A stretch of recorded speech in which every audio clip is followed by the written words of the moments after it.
ہم اور آپ کے مقرر خصوصی بھی جلوہ افروز ہیں،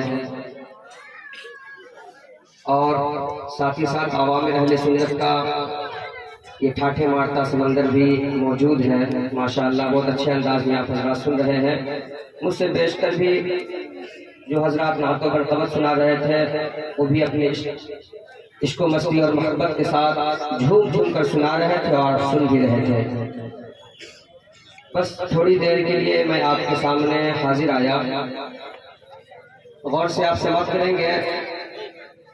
بلا کسی تاخیر کے کچھ عرض و معروف سے قبل آئیے ہو رہا مل کر دونوں عالم کے مالک و مختار جانے جانا محسن کائنات محسن انسانیت غوث پاک کے نانا حضور احمد مجتبیٰ محمد مصطفیٰ صلی اللہ تعالیٰ علیہ وآلہ وسلم کی مقدس بارگاہ میں جھوم کر درود پاک کا نذرانہ پیش کریں۔ پڑھے باواز بلند اللہم صلی علی سیدنا شفیعنا حبیبنا مولانا محمد معدن الجود والکرم وآلہ وبارک وسلم۔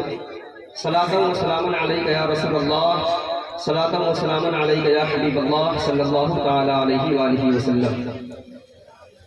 محترم بزرگوں اور دوستوں،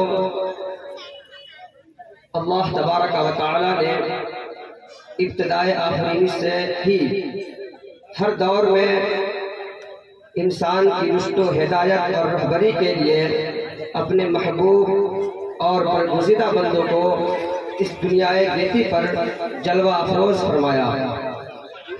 حضرت آدم علیہ نبینا وعلیہ السلام سے لے کر حضرت عیسیٰ علیہ نبینا وعلیہ السلام تک انبیاء و رسول بھیجتے رہے، اور نبیوں کے نبی، رسولوں کے رسول، خاتم النبیین آقا کریم حضور محمد رسول اللہ صلی اللہ تعالیٰ علیہ وآلہ وسلم کو سب سے اخیر میں مبعوث فرما کر انسان کی رشد و ہدایت اور رہبری فرمائی۔ جب نبوت کا سلسلہ ختم ہو گیا تو امت محمدیہ جو قیامت تک باقی رہے گی، یہ بھی سماعت کریں کہ کسی امت کو یہ شرف حاصل نہیں ہوا کہ وہ قیامت تک باقی رہے۔ یہ امت محمدیہ کو شرف اور سعادت حاصل ہوئی کہ یہ صرف کسی خاص وقت اور دور کے لیے نہیں بلکہ قیامت تک یہ امت موجود رہے گی۔ تو امت محمدیہ کے لیے یہ فخر ہے۔ تو امت محمدیہ میں جب نبوت کا سلسلہ، رسالت کا سلسلہ ختم ہو گیا تو اب انسان کی رشد و ہدایت اور رہبری کے لیے کون آئے گا؟ آقا کریم صلی اللہ تعالیٰ علیہ وآلہ وسلم نے اس کا انتظام فرمایا، اور صحابہ کرام کی جماعت آپ نے تیار فرما دی۔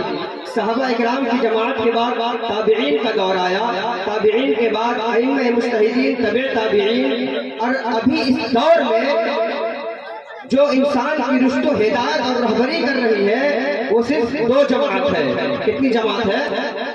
بولیے، دو جماعت ہے۔ ایک جماعت کو کہتے ہیں علماء اکرام، اور دوسری جماعت کو کہتے ہیں اولیاء اعظام۔ میرے محترم بزرگوں اور دوستوں، آج کی جو یہ محفل ہے، جو سرکار نگر میں یہ اتنا شاندار مجمع لگا ہوا ہے، سجا ہوا ہے، یہ جو یادگار منا رہے ہیں، اس میں وہ شخصیت عالم دین بھی ہے اور ولیوں کے ولی بھی ہے۔ ابھی جو میں نے بتایا کہ انسان کی رشد و ہدایت اور رہبری کے لیے دو جماعت ہے، تو دونوں جماعت کے سردار حضور غوث اعظم کی محفل ہم سجا رہے ہیں۔ میرے محترم بزرگوں اور دوستوں، بلا کسی تاخیر وقت کی نزاکت کو مد نظر رکھتے ہوئے حضور غوث پاک رضی اللہ تعالی عنہ کی جب ولادت باسعادت ہوئی، آپ یاد رکھیں کہ جب جہاں کفر و ضلالت اور لادینیت کا دورہ ہوتا ہے اور ہر طرف گناہ ہی گناہ ہوتا ہے، تو وہاں کسی اللہ کے ولی کو بھیجا جاتا ہے۔ اسی طرح سے بغداد میں ہر طرف گمراہیت اور لادینیت کا دورہ تھا، رعایا سے لے کر کے عمرہ تک، اور عمرہ سے لے کر کے سلاطین تک، سب کے سب گناہوں میں ملوث تھے، مبتلا تھے۔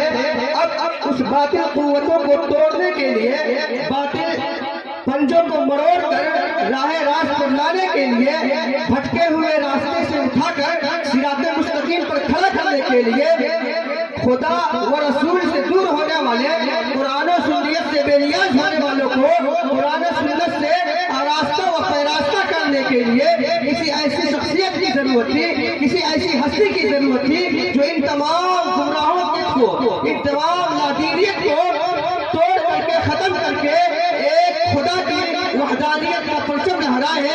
خدا و رسول کیا ہوتا ہے اسے بتائے، قرآن و سنت سے آراستہ کرے۔ اللہ تبارک و تعالیٰ نے اس دور میں حضور غوث اعظم کو پیدا فرمایا۔ نعرہ تکبیر، نعرہ رسالت، یا غوث، ماشاءاللہ حضور غوث اعظم رضی اللہ تعالیٰ عنہ کی ولادت باسعادت یکم رمضان المبارک کو صبح صادق کے وقت ہوئی۔ آپ ولادت کا کیا انداز تھا، آپ اسے سماعت کریں کہ جب آپ کی ولادت ہو رہی تھی تو آپ کے ہونٹ آہستہ آہستہ ہل رہے تھے۔ آپ کی والدہ فرماتی ہیں کہ ہونٹ آہستہ آہستہ ہل رہے تھے اور آواز آ رہی تھی اللہ اللہ اللہ اللہ کی آواز آ رہی تھی۔ آپ پہلے رمضان کی پہلی تاریخ کو آپ پیدا ہوئے اور صبح سے لے کر شام تک آپ نے اپنی والدہ کا دودھ نوش نہیں فرمایا۔ یہ خبر پورے شہر میں مشہور ہو گئی۔ جب آئندہ سال ایسا ہوا کہ اس شہر میں چاند کی خبر حاصل نہیں ہوئی، چاند نکلا یا نہ نکلا، لوگوں کو خبر نہ ملی، لوگ حضور غوث پاک کی والدہ کی بارگاہ میں حاضر ہوتے ہیں اور پوچھتے ہیں کہ آج آپ کے بیٹے نے دودھ پیا ہے کہ نہ پیا ہے؟ تو آپ کی والدہ بیان کرتی ہے کہ میرے لگتے جگر نے دودھ نہیں پیا ہے۔ لوگوں نے یہ سمجھ لیا کہ حضور غوث پاک نے دودھ نہیں پیا ہے، اس کا مطلب ہے کہ آج پہلی تاریخ ہے۔ جب تحقیق کی گئی، معلوم کیا گیا تو واقعی رمضان المبارک کی پہلی تاریخ گویا سمجھ میں آتا ہے کہ حضور غوث پاک جب زمین پر تشریف لائے، آپ کی ولادت ہوئی تو اعلائے حق بول کر رہے تھے، اللہ اللہ کا ذکر کر رہے تھے، ساتھ ہی ساتھ یہ بھی فتویٰ اور خبر ارشاد فرما رہے تھے کہ آج رمضان کی پہلی سب سے پہلے اعلائے کلمۃ الحق بھی بلند کر رہے ہیں اور ساتھ ہی ساتھ شریعت پر عمل کرتے ہوئے لوگوں کو فتویٰ بھی دے رہے ہیں۔ یہ شان تھی حضور غوث پاک رضی اللہ تعالیٰ عنہ کی۔ حضور غوث پاک رضی اللہ تعالیٰ عنہ جو عام معمول ہوتا ہے اچھے گھرانے نیک گھرانے کی، یہ ماحول ہوتا ہے کہ جب بچہ تھوڑا بڑا ہوتا ہے تو اسے مکتب میں مقامی علاقے کے جو مدرسہ ہوتے ہیں اس میں داخل کر دیا جاتا ہے۔ یوں ہی ایسا ہوا کہ حضور غوث پاک رضی اللہ تعالیٰ عنہ کو مقامی مکتب میں داخلہ کرا دیا گیا۔ جب آپ مکتب میں تشریف لے گئے، آپ کے استاد گرامی نے کہا پڑھو، تو آپ نے اعوذ باللہ اور بسم اللہ پڑھنے کے بعد سورۃ الفاتحہ پڑھا اور الف لام میم سے لے کر کے مکمل 18 پارہ سنا دیا۔ جب آپ سے پوچھا گیا تو آپ فرماتے ہیں کہ میری والدہ اکثر جو ہے مکمل 18 پارہ پڑھا کرتی تھی۔ بتانا چاہتا ہوں، میں نے فیضان کنز الایمان مسجد میں بیان کیا تھا کہ بچہ جب ماں کے شکم میں پیٹ میں رہتا ہے تو ماں کے حال اور معمولات کا اثر ہوتا ہے، یعنی ماں جو کرتی ہے اس حالت میں بچے پہ اس کا اثر ہوتا ہے۔ اگر ماں ولیہ ہوگی تو بچے پہ ولی کا اثر ہوگا، ماں اگر متقیہ ہوگی تو بچہ کے اندر تقویٰ کی صفت پائی جائے گی۔ میرے محترم بزرگوں اور دوستو، آپ ان باتوں پہ عمل کریں کہ جب آپ خاتون اسلام کی شہزادی اس حالت میں اپنے آپ کو بہت احتیاط کے ساتھ رکھے، قرآن اور حدیث کو سنا کرے، پڑھا کرے تاکہ بچوں پہ اس کا اچھا اثر ہو۔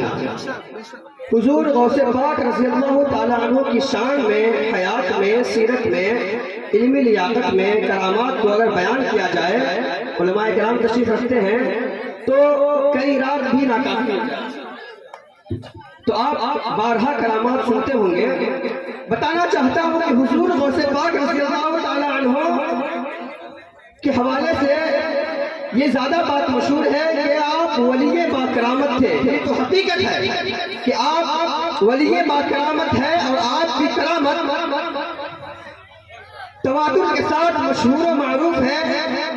لیکن یہ بھی بتاتا چلو اور یہ بھی آپ ذہن نشین رکھیں کہ آپ بہت بڑے اور بہت عظیم عالم دین بھی تھے، بہت بڑے مفتی، بہت بڑے محدث، بہت بڑے مفسر بھی تھے۔ میں ایک واقعہ آپ کے سامنے بیان کروں۔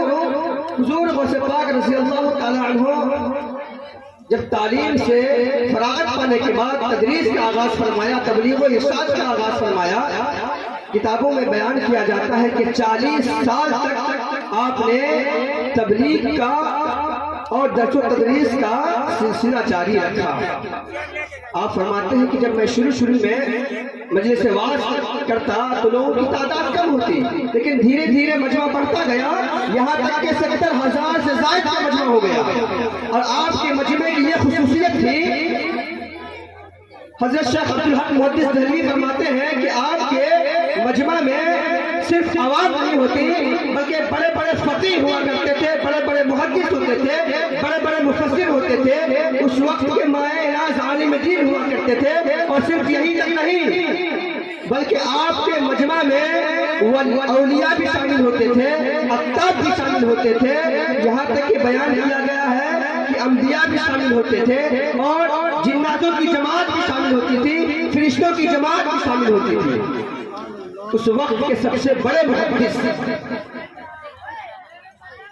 محدث کی چند قسمیں ہیں۔ ایک قسم ہے حافظ الحدیث۔ حافظ الحدیث اسے کہا جاتا ہے جو 1,00,000 حدیث پاک متنن و سندن یاد کر لیا ہو۔ اس وقت کے ایسے محدث تھے علامہ ابن الجوزی، ان کی شہرت تھی سب سے بڑے محدث اور سب سے بڑے مفسر ہے۔ وہ یہ سمجھتے تھے کہ مجھ سے بڑا کوئی مفسر اور محدث نہیں ہے۔ کسی نے کہا کہ آپ بھی حضور غوث پاک رضی اللہ تعالیٰ عنہ کے مجلس واعظ میں تشریف لے چلے تو آپ دل میں سوچتے ہیں کہ ہم تو سب سے بڑے عالم دین، ہمیں کیا ضرورت ہے جانے کی، لیکن لوگوں کے اصرار پر، زور زبردستی پر آپ آ جاتے ہیں۔ جب آپ مجلس میں آتے ہیں، کسی قاری قرآن نے تلاوت کلام اللہ کیا، آپ اس ایک آیت کی تفسیر بیان کرنے لگے۔ آپ جب تفسیر بیان کرنے لگے، ایک آیت کی تفسیر بیان کی، انہوں نے سوچا کہ میں تو یہ تفسیر جانتا ہوں۔ دوسری تفسیر بیان کی، انہوں نے سوچا کہ میں تو یہ تفسیر جانتا ہوں۔ تیسری، چوتھی، اسی طریقے سے 11 تفسیر بیان فرمائی۔ علامہ ابن الجوزی اپنے دل میں سوچ رہے ہیں کہ میں تو یہ تفسیر جانتا ہوں۔ جب 11ویں تفسیر کے بعد 12ویں تفسیر، 13ویں تفسیر جب بیان کرنے لگے تو علامہ ابن الجوزی پریشان ہو گئے، حیرت میں آ گئے کہ آخر یہ کیا ہو رہا ہے۔ 12 سے لے کر کے 40 تفسیر تک بیان کر دی۔ علامہ ابن الجوزی کے اندر کیفیت طاری ہو گئی۔ اس کے بعد حضور غوث پاک نے فرمایا کہ ابھی تو حال بیان کیا ہوں، اب حال کی طرف جاتا ہوں۔ اتنا بیان کرنا تھا کہ علامہ ابن الجوزی پر وقت طاری ہو جاتی ہے تو اپنا پھاڑ لیتے ہیں، سلفی دینے لگتے ہیں کہ واقعی اس دور کے سب سے بڑے مفسر اور سب سے بڑے محدث غوث اعظم جیلانی۔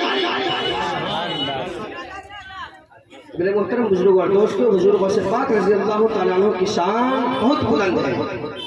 آپ بہت سارے کرامات سنتے ہوں گے۔ مردوں کو زندہ فرماتے تھے، چیل کو زندہ کر دیتے تھے، مرغیوں کی ہڈی ایک جگہ کر کے دست مبارک پھیر دیتے تو مرغی زندہ ہو جاتی اور دوڑنے لگتی۔ بہت سارے کرامات سنتے ہوں گے۔ یاد رکھیں کہ حضور غوث پاک رضی اللہ تعالیٰ عنہ جہاں ولی با کرامت تھے، بہت بڑے مفسر محدث بھی تھے، بہت بڑے عالم دین بھی تھے۔ بس میں اپنی آخری بات کہہ کے گزر جاتا ہوں۔ حضور غوث پاک کا پیغام اور فرمان ہے کہ تمام امت مسلمہ فرائض و واجبات پر عمل کرتے ہوئے، سنن پر بھی عمل کرتے ہوئے اپنی زندگی گزارے۔ انشاءاللہ ہم بھی آج سے نیت کرتے ہیں کہ فرائض و واجبات پر بھی عمل کریں گے، ساتھ ہی ساتھ سنتوں پر بھی عمل کریں گے۔ اسی وجہ سے اعلیٰ حضرت نے فرمایا، واہ کیا مرتبہ غوث ہے بالا تیرا، اونچے اونچوں کے سروں سے قدم اعلیٰ تیرا، سر بھلا کیا کوئی جانے کہ ہے کیسا تیرا، اولیاء ملتے ہیں آنکھیں وہ ہے تلوا تیرا۔ وآخر دعوانا الحمدللہ رب العالمین۔